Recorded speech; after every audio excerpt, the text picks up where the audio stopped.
People are obsessed कि मेरा IQ कितना है, आईक्यू कितना है. सो क्या आईक्यू भी इज़ प्री डिफाइंड कि इसके जेनेटिक्स में है, ये बच्चा बहुत शार्प है, या फिर IQ can be increased with age with some training? अगर हाँ तो क्या training? A bit of it is predefined. Obviously, you are born with a certain connections depending upon your genes. Okay. But you can change 90% of the connections and circuits.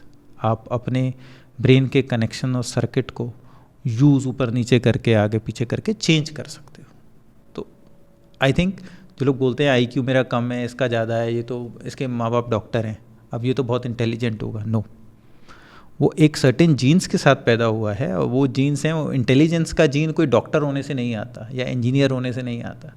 ये कहीं की science नहीं बताती आपको कि अगर आप डॉक्टर हो तो आप इंटेलिजेंट हो, और अगर आप लेबरर हो, मजदूर हो, तो आप कम इंटेलिजेंट हो. बिल्कुल नहीं, ये लॉजिक नहीं है. इंटरेस्टिंग. इंटेलिजेंस, मैं आपसे पूछता हूँ, इंटेलिजेंस की डेफिनेशन क्या है? What is intelligence for you?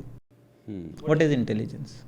आप जो काम अच्छे से कर रहे हो, जो भी काम कर रहे हो, उस काम को अच्छे से कर रहे हो और उसमें कुछ इनोवेटिव तरीके ढूंढ रहे हो, वही तो इंटेलिजेंस है.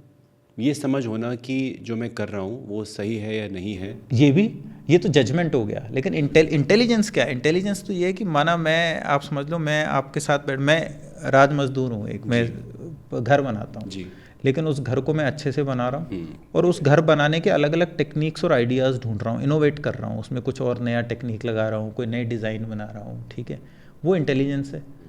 डॉक्टर की इंटेलिजेंस, पर इंटेलिजेंस का मतलब ये नहीं कि अगर कोई मजदूर है तो वो इंटेलिजेंट नहीं है, कोई राजमिस्त्री है तो वो इंटेलिजेंट नहीं है, और कोई डॉक्टर है तो वो इंटेलिजेंट है, और वो इंजीनियर है. इंटेलिजेंस पढ़ाई में वो इंटेलिजेंट है, हो सकता है वैसे वो इंटेलिजेंट ना हो. प्रॉब्लम क्या है कि एक जो ह्यूमंस हैं उन लोगों ने, हम लोगों ने खुद ही सेग्रीगेट, कंपार्टमेंटलाइज कर दिया है. इंटेलिजेंट वो आदमी है जो पढ़ लिख गया, आगे बढ़ गया, और जो आदमी नहीं पढ़ा, जो जैसे आपने बोला उसका राइट साइड का ब्रेन ज़्यादा अच्छा था, उसको म्यूज़िक ज़्यादा अच्छा था, तो वो इंटेलिजेंट नहीं है. बट ऐसा तो नहीं है, इंटेलिजेंट तो वो भी है. So intelligence is misunderstood. So true. Societal level पे intelligence has been equated with how much money can you make. अगर एक मजदूर आदमी चाहे कितना भी दिमाग लगाए, he has a limit to it in a given city, in a given scope of work, तो अरे ये तो ऐसे ही है. बट अगर वही कोई पढ़ा लिखा इंसान, so called because of his privileges and his degrees, if he can earn a certain amount of money, तो हाँ ये इंटेलिजेंट बंदा है. पर मैं आपको दूसरा एग्जांपल देता हूँ. दुनिया के सबसे बड़े अमीरों को देखो आप, अगर पढ़ाई से इंटेलिजेंस आती होती तो वो स्कूल ड्रॉप आउट्स या कॉलेज ड्रॉप आउट्स ना हो. So true, so true.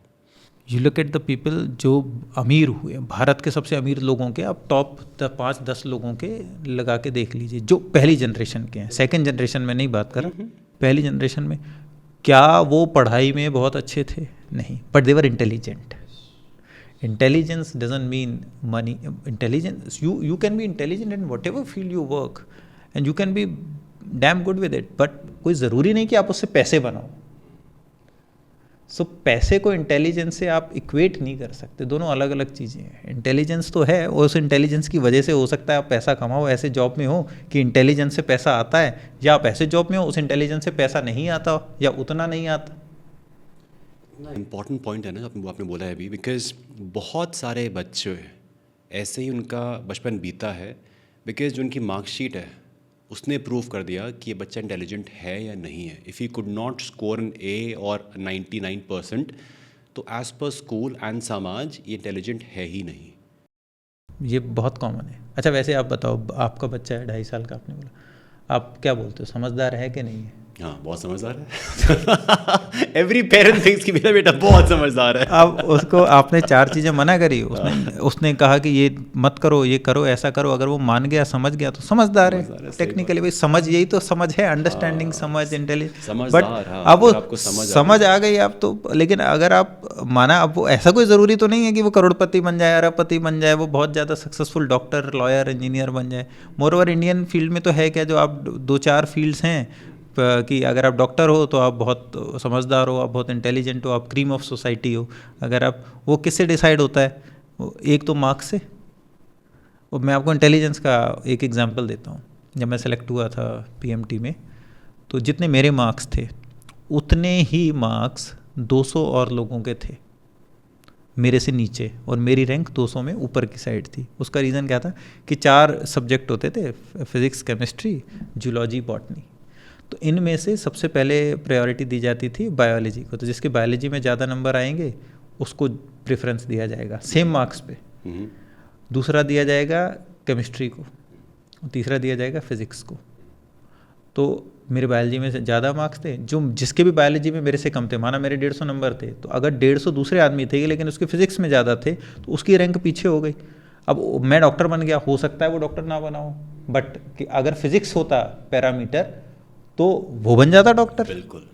फिर इसमें तो अब समझदारी की बात ही नहीं आई ना, इंटेलिजेंस कहाँ रही, ये तो लक बाई चांस हो गया, क्योंकि वो 200 के 200 लोग उस रैंक पे डॉक्टर बनने के काबिल थे। बिल्कुल आप कोई भी एग्ज़ाम, कोई भी एंट्रेंस लेते हो तो इसलिए तो नहीं लेते कि उससे आपको कुछ इंटेलिजेंस, उससे ये पता चलता है कि आप कैसे इनोवेट कर सकते हो उस पर्टिकुलर सिचुएशन में, उस डिफ़िकल्ट क्वेश्चन को सॉल्व करने में जो आप इनोवेटिव आइडिया यूज़ करते हो, उससे आप अंदाज़ा लगाते हो कि ये लाइफ में प्रॉब्लम्स कैसे सॉल्व करेगा जब आगे आएगा। कौन से IAS PCS एग्ज़ाम में जो लिखते हैं, जो बड़े बड़े 2-2 पेज के ऐसे और वो सब होते हैं, तो IAS PCS बनने के बाद आपको ऐसे थोड़ी लिखना होता है। वो बस इसलिए आपको एग्ज़ाम इसलिए लिया जा रहा है कि इससे ये पता चले कि आप रियल लाइफ सिचुएशन में कैसे हैंडल करोगे चीज़ों को। But sometimes it goes overboard, इतना ज़्यादा हो जाता है कि वो ऐसा लगता है कि सिर्फ वही पढ़ लोगे, कर लोगे तो सक्सेसफुल हो, और वो नहीं करोगे तो बेंचमार्क आपने सेट कर दिया है। हाँ, और ये भी कहते हैं सोसाइटी वाले कि if you can read and right well तो आप इंटेलिजेंट हो, लेकिन ऐसा नहीं है। अगर आप समझदार हो अपनी हेल्थ को लेके, अपने रिश्तों को लेके, अपने मनी को लेके, even that is also intelligence. Being intelligent.